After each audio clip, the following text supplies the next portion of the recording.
நாம் இன்றைக்கி பார்க்க போகிறது 7 வகையான குல்ஃபி. அதில் முதல்ல கிளாசிக்காக ரொம்ப ட்ரெடிஷ்னலாக எப்படி பண்ணுறதுன்னு பார்க்கலாம்.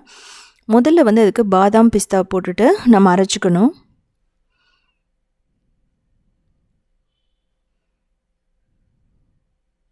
இப்போது 1 லிட்டர் மில்க் எடுத்துக்கலாம். அதாவது 1 லிட்டர் பால் எடுத்துகிட்டு நல்லா கொதிக்க வைக்கணும். இது வந்து எப்படி இருக்கணும்னா, இந்த 1 லிட்டர் வந்து 1/2 லிட்டர் ஆகிற வரைக்கும் நம்ம வந்து கொதிக்க வைக்கணும். அப்புறம் ஒரு 4 டேபிள் ஸ்பூன் சர்க்கரை போட்டுக்கலாம். அதுக்கப்புறம் குங்குமப்பூ 1 டீஸ்பூன். இதை நல்லா கலந்து விடுங்க. இதுக்கப்புறமா பார்த்தீங்கன்னா நம்ம அரைச்சி வச்சுருந்த பாதாம் பிஸ்தா வந்து நம்ம போட்டுக்கலாம். இது பார்த்தீங்கன்னா இதுக்கு நல்ல ஒரு திக்னஸை கொடுக்கும். ஸோ ட்ரெடிஷ்னலாக வந்து குல்ஃபி இப்படி தான் பண்ணுவாங்க. அதுக்கப்புறம் 1/2 டின் வந்து கண்டென்ஸ்டு மில்க் போட்டுக்கலாம். நீங்கள் தேவையான அளவுக்கு சுகர் சேர்த்துக்கலாம். அதுக்கப்புறம் ஏலக்காய் பொடி 1 டீஸ்பூன். இதெல்லாம் போட்டுட்டு நம்ம நல்லா மிக்ஸ் பண்ணணும். இப்போ நமக்கு ரெடி ஆகிடுச்சு. ஸோ பார்த்திங்கன்னா இப்படி தான் இருக்கும். இப்போ நம்ம எடுத்துகிட்டு நம்ம ஆற வச்சுட்டு அதுக்கப்புறம் வந்து நம்ம குல்ஃபி மோல்டில் ஊற்றிட்டு அதுக்கப்புறம் வந்து சின்ன சின்ன மண் பாத்திரம் மாதிரி இருக்கும், அதுக்குள்ளேயும் நம்ம ஊற்றி நம்ம வந்து ஃப்ரீசரில் வச்சிடலாம். நீங்கள் வந்து நைட்டு ஃபுல்லாக வச்சுருங்க. இது வந்து மட்கா பவுல்ஸ்ன்னு சொல்லுவாங்க. அதாவது மண்ணில் பண்ணியிருக்கிற ஒரு சின்ன சின்ன பவுல்ஸ். ஸோ அதில் வந்து நம்ம போட்டுக்கலாம். இதுக்கப்புறம் இது எல்லாத்தையுமே ஃப்ரீசரில் வைக்க போகிறோம். 12 மணி நேரம் இல்லைனா ஓவர் நைட் அப்படியே விட்டுருங்க. நைட்டு ஃபுல்லாக விட்டுருங்க. ஸோ செக் பண்ணி பார்க்கலாம். ஸோ ரொம்ப பர்ஃபெக்டாக நமக்கு ரெடி ஆகிடுச்சு. இதை பார்த்திங்கன்னா அப்படியே சாப்பிட்லாம். மட்கா குல்ஃபியை அதை வந்து நம்ம டீமோல் பண்ணி சாப்பிட்லாம்.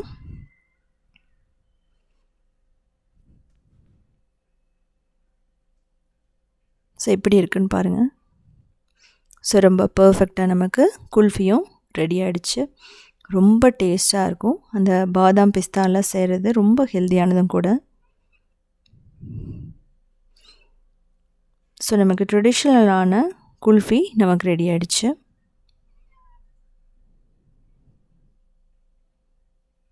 இதுக்கப்புறமா நம்ம பார்க்க போகிறது மேங்கோ குல்ஃபி. இதுவும் எப்படி பண்ணுறதுன்னு பார்க்கலாம். அதுக்கு நம்ம ஒரு நல்ல பழுத்த மாம்பழத்தை எடுத்துக்கலாம். அதனால் தோல் சீவிட்டு கட் பண்ணிக்கலாம்.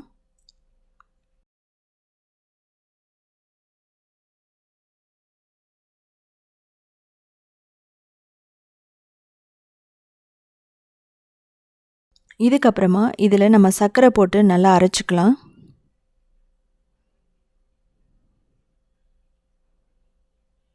இதுக்கப்புறம் 1 லிட்டர் பால் அதே மாதிரி நம்ம எடுத்துக்கிட்டு நல்லா கொதிக்க வைக்கணும். அதுக்கப்புறமா இதில் நம்ம சுகர் போட போகிறோம்.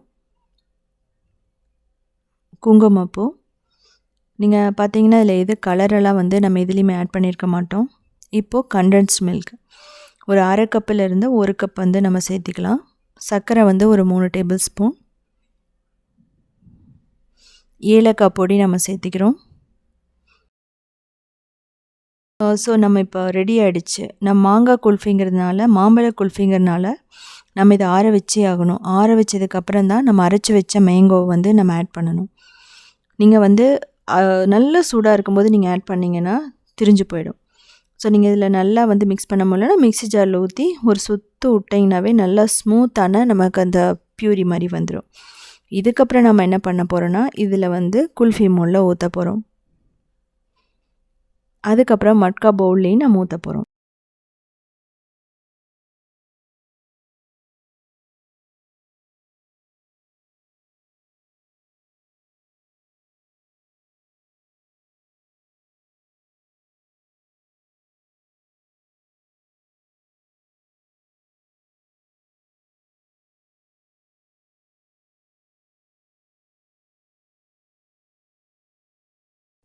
இதெல்லாம் முடிச்சதுக்கப்புறமா இதை நம்ம ஃப்ரீசரில் வச்சுருவோம். 12 மணி நேரம் இல்லைனா ஓவர் நைட் வச்சிடலாம் அப்படியே. ஸோ அப்போ நல்லா நமக்கு செட் ஆகிடும். நைட்டு ஃபுல்லாக விட்டிங்கன்னா அடிக்கடி செக் பண்ண வேண்டியதில்லை. நம்ம பார்க்கலாம் எப்படி இருக்குன்ட்டு. 8 மணி நேரத்துக்கு அப்புறமா ரொம்ப சூப்பராக நமக்கு ரெடி ஆகிடுச்சு மாம்பழ குல்ஃபி. ஸோ நம்ம ஈஸியாக டீமோல் பண்ண முடியும். நீங்கள் என்ன பண்ணுங்கன்னா டீமோல் பண்ண முடியலன்னா முதல்ல என்ன பண்ணுங்கன்னா அந்த பைப் தண்ணியில் வந்து இதை பிடிங்க. ஒரு 50 செகண்ட் பிடிச்சிங்கன்னா ஈஸியாக டீமோல்ட் ஆகிடும். நீங்கள் வேறு எதுவும் பண்ண வேண்டியதே இல்லை. ஸோ நமக்கு மாங்காய் குல்ஃபி, மாம்பழ குல்ஃபி எப்படி இருக்குன்னு பாருங்கள். ஸோ நீங்கள் இதுக்கு வந்து ஃப்ரெஷ் க்ரீம் கூட ஆட் பண்ணிக்கலாம். இப்போ நம்ம பார்க்க போகிறது வனிலா குல்ஃபி. எப்படி வந்து சிம்பிளாக செய்கிறதுன்னு பார்க்கலாம். அதுக்கு 2 டேபிள் ஸ்பூன் கார்ன்ஃப்ளவர், ஒரு 1/2 கப் தண்ணி ஊற்றிக்கலாம். இந்த கார்ன்ஃப்ளவர் வந்து கட்டி இல்லாமல் நல்லா வந்து கலக்கணும். அதாவது சோள மாவு தான் கார்ன்ஃப்ளவர்னு சொல்லுவோம். இதுக்கப்புறமா 1 கப் பால் எடுத்துக்கலாம். அதை நல்லா கொதிக்க விடணும். அதுக்கப்புறம் வந்து சுகர் வந்து 1/4 கப். ஒரு 5 நிமிஷம் நல்லா பாயில் ஆகணும். அந்த சுகர் நல்லா மெல்ட் ஆகணும்.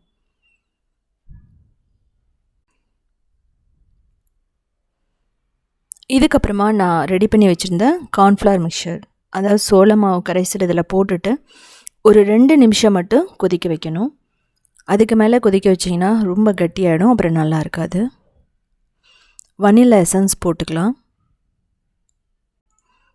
இதெல்லாமே நீங்கள் ஆஃப் பண்ணிவிட்டு பண்ணுங்கள். நம்ம ஃப்ரிட்ஜில் 1 மணி நேரம் வச்சிடலாம். இதுக்கப்புறமா வந்து ஐஸ் க்யூப்ஸ் போட்டுக்கலாம்.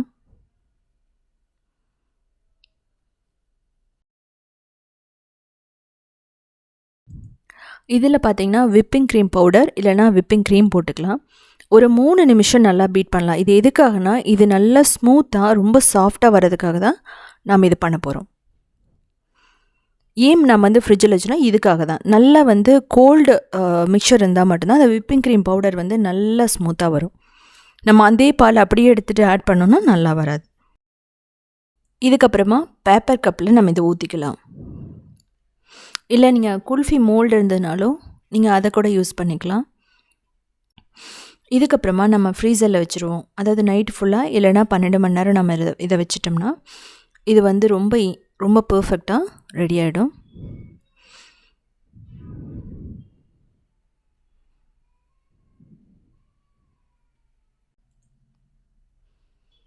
ஃப்ரீசர்லேருந்து எடுத்துடலாம். எப்படி இருக்குன்னு பார்க்கலாம்.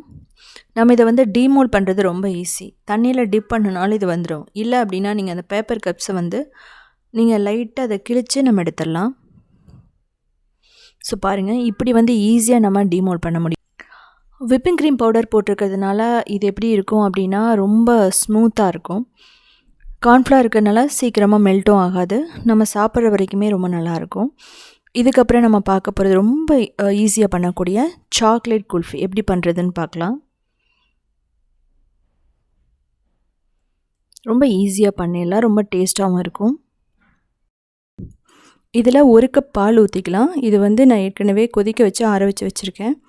அதுக்கப்புறம் 3 டேபிள் ஸ்பூன் பவுடர் சுகர், அதுக்கப்புறம் கண்டென்ஸ்ட் மில்க், ஏலக்காய் பொடி, அதுக்கப்புறம் கொக்கோ பவுடர். நீங்கள் ஏலக்காய் பொடி கூட நீங்கள் ஸ்கிப் பண்ணிவிடுங்க. அதுக்கப்புறம் வந்து பாதாம் பிஸ்தா போட்டுக்கலாம். இதை வந்து நல்லா அரைச்சிக்கலாம். நீங்கள் உங்கள்கிட்ட இருந்துன்னா சாக்லேட் சிரப் கூட ஊற்றிக்கலாம். இப்போது நம்ம பாப்சிக்கல் மோல்டில் நம்ம ஊற்றிக்கலாம். குல்ஃபி மோல்டில் இல்லைன்னா இது மாதிரி நீங்கள் வந்து ஊற்றிக்கலாம். இதுக்கப்புறமா ஃப்ரீசரில் நம்ம வச்சிடலாம். ஃப்ரீசரில் நைட்டு ஃபுல்லாக விட்டுருங்க. இல்லை அப்படின்னா ஒரு 12 மணி நேரம். அதுக்கப்புறமா டீமோல்ட் பண்ணுறதுக்கு ஒரு பவுலில் தண்ணி எடுத்துகிட்டு அதை ஒரு 50 செகண்ட்க்கு லைட்டாக டிப் பண்ணுங்கள். அப்படிங்கும்போது ஈஸியாக டீமோல்ட் ஆகிடும். ஸோ பாருங்கள் எப்படி இருக்குன்னு சொல்லிவிட்டு. ஸோ ரொம்ப டேஸ்ட்டாக இருக்கும். நமக்கு சாக்லேட் குல்ஃபி ரெடி ஆகிடுச்சு.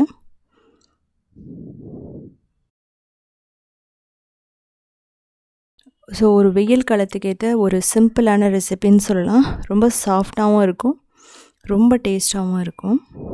ஸோ கட் பண்ணும்போது எப்படி இருக்குன்னு பாருங்கள். இப்போ நம்ம பார்க்க போகிறது மஸ்க்மெலன் குல்ஃபி. அதாவது என்னென்னா கிர்னி பழ குல்ஃபி. ஸோ அதுக்கு முதல்ல நம்ம ஒரு கிர்னி பழம் எடுத்துகிட்டு அதுக்கப்புறம் அதிலிருந்து அதனோட சுளைகளை மட்டும் நம்ம எடுத்துக்கலாம். சீட்ஸ் எல்லாம் ரிமூவ் பண்ணிவிடுங்க.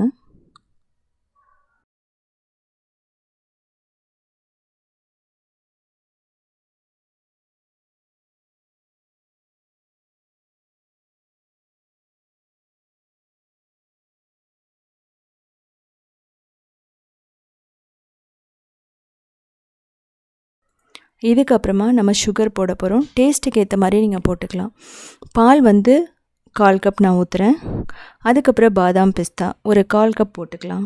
அதுக்கப்புறம் நல்லா வந்து அரைச்சிக்கலாம்.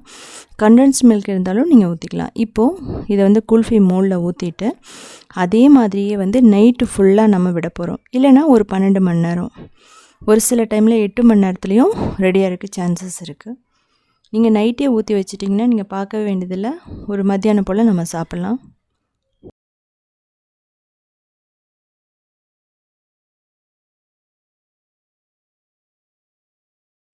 நான் பார்த்தீங்கன்னா நைட்டு ஃபுல்லாக நான் விட போகிறேன் ஃப்ரீசரில் அப்படியே. ஸோ அதுக்கப்புறம் பார்க்கலாம். ரொம்ப ரொம்ப டேஸ்டான கிர்னி பழத்தில் ஒரு குல்ஃபி நமக்கு ரெடி ஆகிடுச்சு. கிர்னி பழம் பார்த்திங்கன்னா வெயில் காலத்துக்கு ரொம்ப நல்லது. நம்ம ஜூஸ் குடிச்சிருப்போம், ஆனால் இது வந்து ரொம்ப நல்லாயிருக்கும்.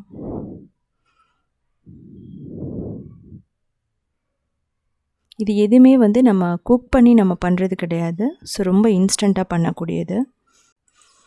இதுக்கப்புறம் நம்ம பார்க்கக்கூடியது என்னென்னா வாட்டர்மெலன் குல்ஃபி. இது வந்து நம்ம குக் பண்ணாமல் அப்படியே தான் பண்ண போகிறோம். அதுக்கு நம்ம வாட்டர்மெலன் எடுத்துக்கலாம், பாதாம் தேவையான அளவு போட்டுக்கோங்க, ஏலக்காய் பொடி போட்டுக்கலாம், கண்டென்ஸ்ட் மில்க் போட்டுக்கலாம், ஸ்வீட்டுக்கு ஏற்ற மாதிரி நம்ம போட்டுக்கலாம்.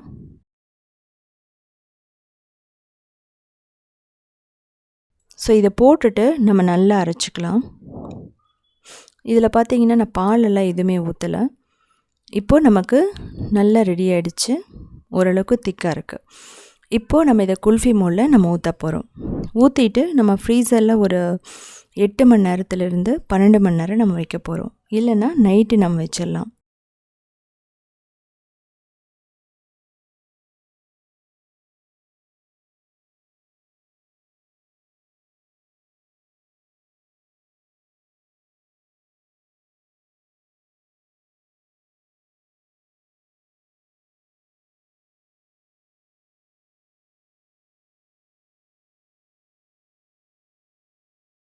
ஒரு சில டைமில் பார்த்தீங்கன்னா ஃப்ரீசர் வந்து நீங்கள் கொஞ்சம் அதிகமாக வச்சிங்கன்னா டெம்ப்ரேச்சர் சீக்கிரமாகவே ரெடி ஆகிடும். ரொம்ப சாஃப்டாகவும் இருக்கும், ரொம்ப டேஸ்ட்டாகவும் இருக்கும். ஸோ இதையுமே நீங்கள் செஞ்சு பார்த்துட்டு கமெண்ட் பண்ணுங்கள்.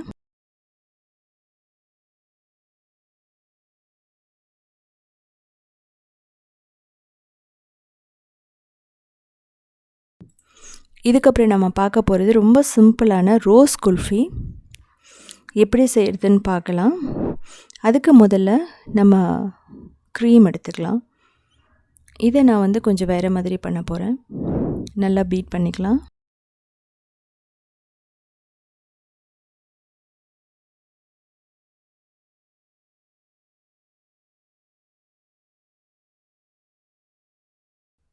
ஒரு 2 நிமிஷம் நீங்கள் பீட் பண்ணிங்கனாவே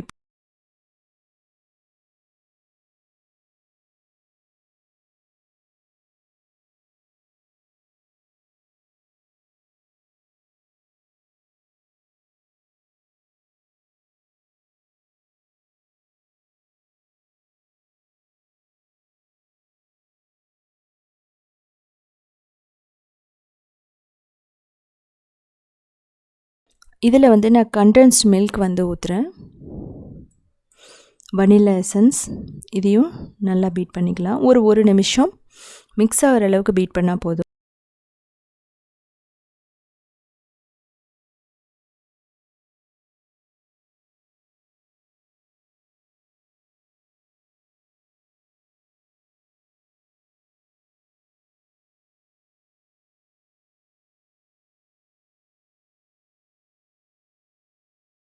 இதில் பார்த்தீங்கன்னா நான் 2 விதமாக பண்ண போகிறேன். ஒன்று வந்து என்னென்னா ரோஸ், அதுக்கப்புறம் வந்து சிம்பிள் வனிலா பண்ண போகிறேன்.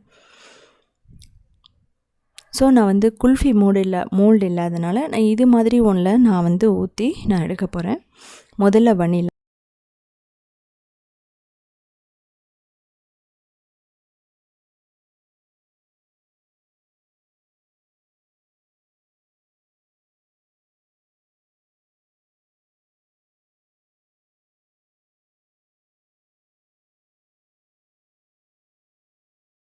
வனிலா வந்து ஊற்றுனதுக்கப்புறம் நான் அதாவது கொஞ்சம் பால் எடுத்துகிட்டு அதில் வந்து நான் ரோஸ் மில்க் பவுடர் நான் ஆட் பண்ணுறேன். ஸோ இது பார்த்தீங்கன்னா இன்ஸ்டண்ட்டாக பண்ணக்கூடியது. இதில் ஊற்றிட்டு நான் திரும்ப கொஞ்சம் பீட் பண்ண போகிறேன்.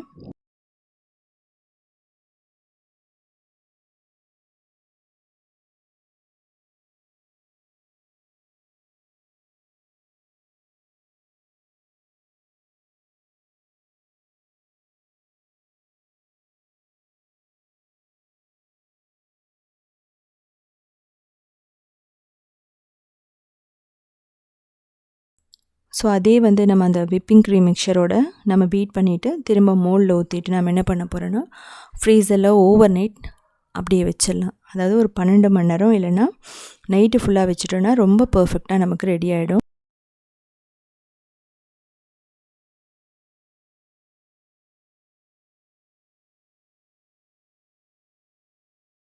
நம்ம விப்பிங் க்ரீம் எல்லாம் யூஸ் பண்ணிக்கிறனால ரொம்ப சாஃப்ட் அண்ட் ஸ்மூத்தாக இருக்கும்.